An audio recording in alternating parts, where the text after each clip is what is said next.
Your headlines here on Press TV. President Erdogan says Turkey's military will report to the defense minister and military schools will be shut down in the wake of the July 15th failed coup. Russia and Syria opened 4 additional humanitarian corridors for civilians to leave the besieged Syrian city of Aleppo. And people in major Australian cities rally against the torture of Aboriginal children in detention. These headlines and much more right here on Press TV.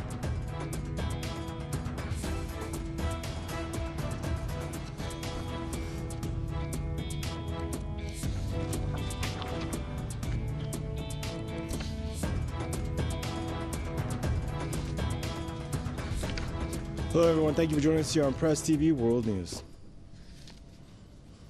Now, Turkish President Recep Tayyip Erdogan says the country's military commanders will report to the defense minister following the mid-July failed coup. In an interview with a local broadcaster, Erdogan said that military schools will also be closed in the wake of the coup attempt. He announced plans to introduce a constitutional package to parliament to bring the National Intelligence Organization and military chief of staff directly under his control. The Turkish president added that his government is also set to reduce the country's gendarmerie personnel. Erdogan went on to say that Turkish lawyers have started to work on withdrawing insult lawsuits against citizens and members of opposition parties.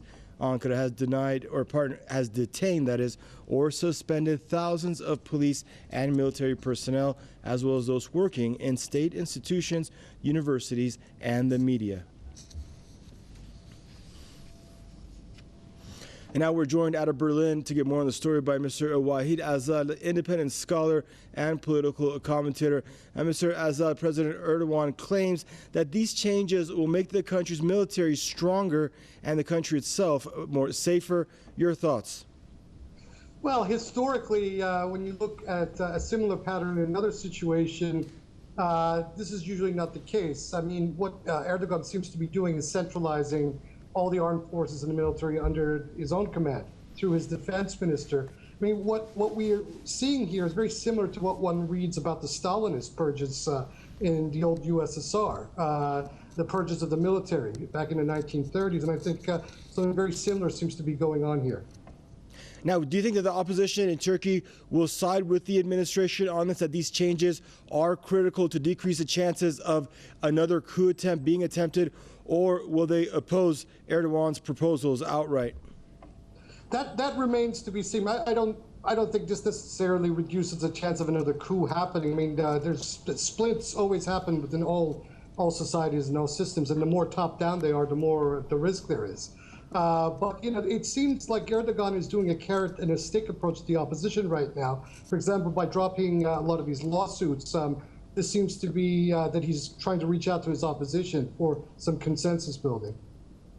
And do you think this purge by Erdogan and his administration, will it ultimately have the effect of a positive effect on Erdogan's reputation, or do you think it'll work against him?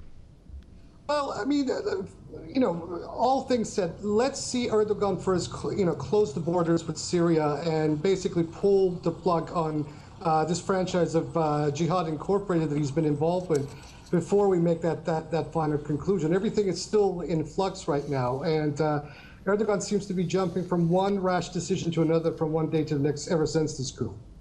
All right, well, thank you, Mr. Wahid Azad, for your input, sir. That was Mr. Wahid Azad joining us out of Berlin, independent scholar and political commentator.